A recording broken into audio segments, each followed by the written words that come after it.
Twilight was falling. The old women who owned the 3 houses lining the half-mile country road closed up the shutters for the night. The chickens were already asleep in their sheds. But Lieutenant, second class, Ivan Andreevich Bubnoff, did not mind the solitude. He strolled briskly down the quiet roadway, his hands in his pockets, and imagined what it would be like if he were Napoleon. His reverie was disturbed by the approach of a short man who appeared out of the gathering dusk.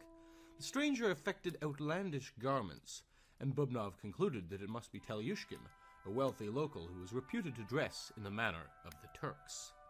But Bubnoff had never set eyes on Telyushkin, and when the stranger spoke, the soldier immediately realized his assumption was incorrect.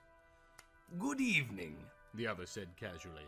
"I would like to introduce myself. I am the devil." Uh-oh, thought Bubnoff. One of us is drunk. Either way, I'm getting out of here. But the grinning stranger gestured, and the lieutenant suddenly found he could not move. "Neither of us is drunk, my good Ivan Andreevich Bubnoff. I actually am the devil." One of us is crazy, thought Ivan. Either way, I'd better get going, but the other grasped the officer by his coat collar and spoke again. "Now tell me, Bubnoff," he said in a loud voice, "what do you think it would be like if you were Napoleon?" When Bubnoff heard the tenor of his recent thoughts so accurately echoed, he was somewhat reassured. After all, he said to himself, perhaps this is the devil. "I will convince you that I am," the other replied. "Look at those thistles. What would you like me to do with them?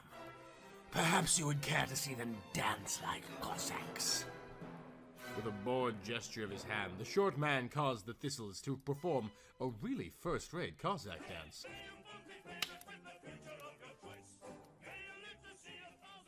Bubnoff was impressed, but the devil did not stop there. To further prove his identity, he swallowed his hooves and brought them out through his throat. He merrily juggled his eyeballs, then removed his nose and made a present of it to Ivan Andreevich, who put it in his jacket pocket. "Now, Ivan Andreevich Bubnoff, who am I?" "You are the devil, right enough," the other exclaimed.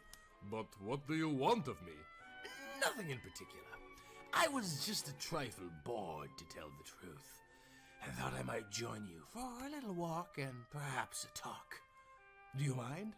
"Not in the least," said Bubnoff, and the two tramped along the road like two old comrades. "This is what I would call an absolutely unique experience," the lieutenant said to himself. "Perhaps I am drunk after all." He grabbed the bristles of his mustache and yanked at them to see if he would awake. His neck began to creak. "I shouldn't do that if I were you," said the devil. "You might pull too hard and yank your head from your shoulders. Like this." With that, he grabbed a handful of Bubnoff's hair and tugged his head straight off his neck. It would have surprised the soldier, if he'd had time to think about it, but a headless officer cannot command such a function by the very nature of the experience. The devil played ball with Ivan Andreevich's head, then replaced it on the soldier's neck. As soon as he did, Bubnoff contrived to make an appropriate remark which he thought wittily suited to the occasion. The devil winked, and the two laughed like childhood friends. After a time, they came to a forest, and the soldier began to grow uneasy. "Look here," he said anxiously. "You aren't planning to lead me to some ravine where I will fall and die and be munched by buzzards, are you? I should not much care for that, you know." My, what a notion!" exclaimed the devil. "What do you take me for? I should never do such a thing to my good friend Ivan Andreevich." As he spoke, the devil approached the bole of a gigantic oak tree, withered and twisted like some malignant creature of the night. He rested there, and Bubnoff heard an eerie croaking from somewhere above. Looking up, he saw the flutter of wings, and an ancient raven settled into the branches of the oak. Bubnoff was not a bird fancier, so what he thought was a raven was actually a crow. But in truth, the crow was really one of the many changing shapes of the devil's grandma. He did not have a mother, only a grandmother. Why? Nobody knew. Not even the devil. "I am now going to introduce you to my grandma," the devil told the soldier, who began to protest, "but I am not properly attired." "Never fear. She does not stand on such ceremony. But, the devil continued, I must ask you to please refrain from crossing yourself, or we will have to part company. Now will you kindly bite my tail off? Just the very end will do, you know. As he made his peculiar request, the devil flicked his tail so that the soft spade tip hovered just a few inches in front of Bubnoff's lips. What a disgusting idea, cried the soldier. I shall do no such thing. And why not? Well, Bubnoff sputtered, floundering for a reason. Because it would hurt you, I suppose. What an idea. It would give me the greatest pleasure. He pushed the appendage into Ivan Andreevich's mouth, but the officer yanked it out again. I say, he pleaded, is it absolutely essential that I do this? The devil nodded solemnly. Bubnov, with a sigh, grasped the tail and raised it to his lips, then paused. I suppose, he said, your tail will taste positively awful. I beg your pardon, the other said, his feelings a trifle ruffled. My tail will taste exactly like whatever food you wish to taste. Go ahead, imagine any culinary delight whatever.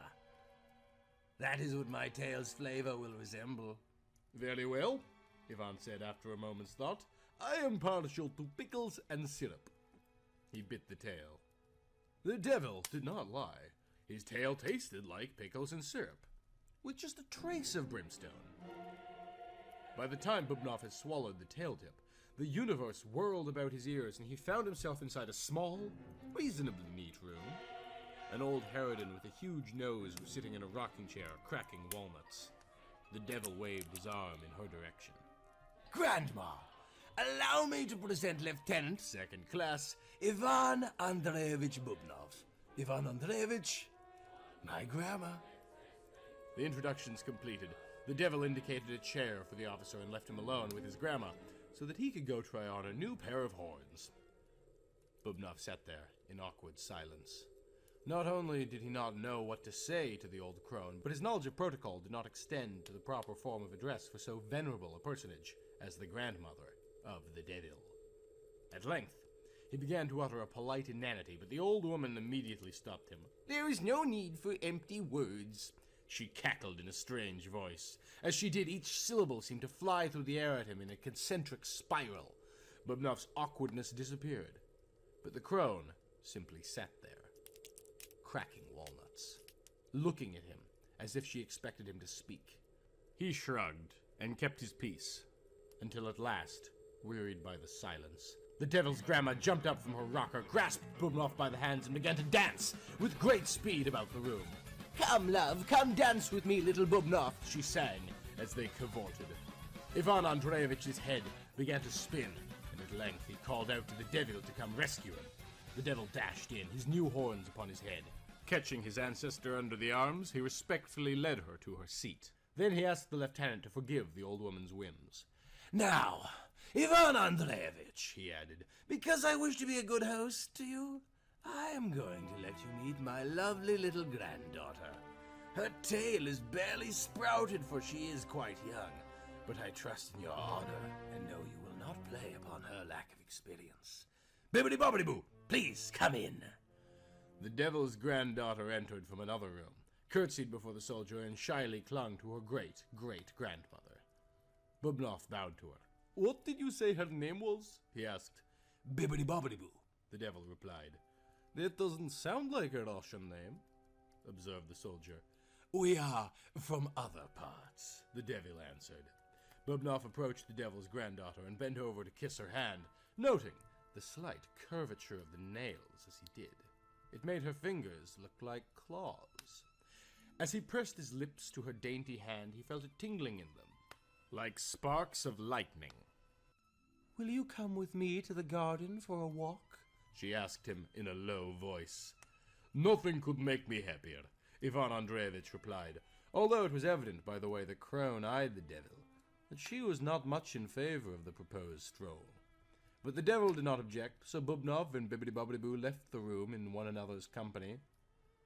Though the devil's garden looked like any other garden, Bubnoff noted uneasily that the vegetation therein was apparently in some kind of pain, since every flower, bush, and shrub emitted groans of anguish. The devil's granddaughter walked by the lieutenant's side for some time in silence. Then she looked up at Bubnoff, emitted a deep sigh, and told him that she was in love.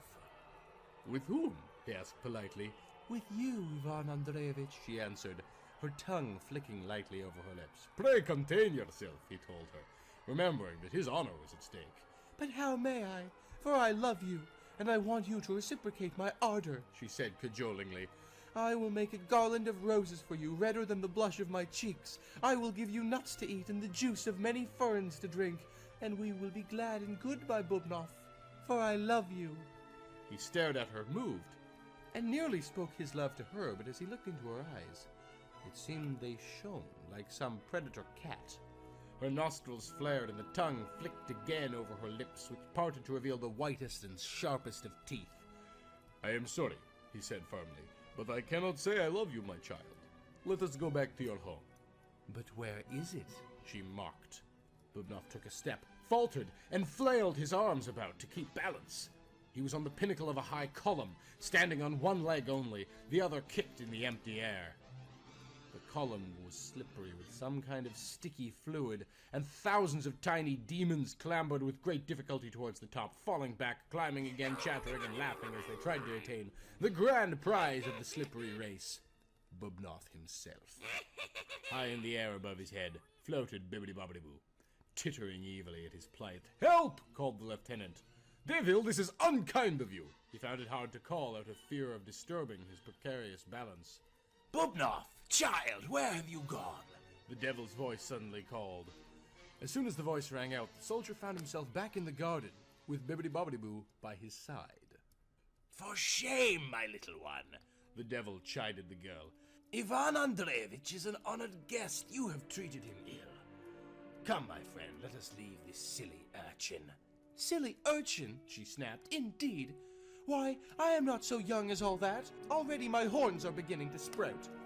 She lowered her head, parted her hair, and showed two tiny, delicate horns to Bubnoff. The officer, who had always been the most earthbound of mortals, suddenly leapt in the air, pirouetted twice, and bent down to kiss the tips of Bibbidi-Bobbidi-Boo's horns. As he did, the horns swelled and punched him smartly on the chin. Later that evening, the family sat around the table with their guest. Bubnoff sat to the right of the old crone, who occupied the head of the table. The devil faced him, and Bibbidi-Bobbidi-Boo's chair was at the foot of the table. "I wonder," thought Bubnoff, "what we are going to have for dinner." Just then, a huge covered platter entered the room, bowed, and hopped up on the table by itself. Turning to her grandson, the old woman said, "I do believe we had better marry Lieutenant Second-Class Bubnoff to our little Bibbidi-Bobbidi-Boo."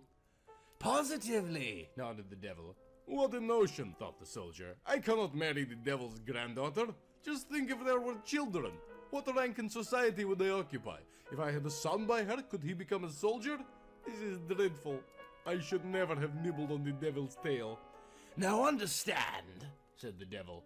"When I wish this marriage to take place, I would not for a moment consider it without the consent of both principals. I have too much love for my granddaughter to coerce her to wed one she does not fancy. Likewise, I have the highest esteem for my companion Ivan Andreevich. We shall put the matter to the question directly. My child, tell me truly, do you love my friend Bubnoff here?" "Oh, she certainly does," cackled the devil's grandma. "Look at the way she is licking her lips." It was true. Bibbidi-Bobbidi-Boo once more let her crimson tongue-tip flick hungrily over the sharp teeth in her dainty little mouth.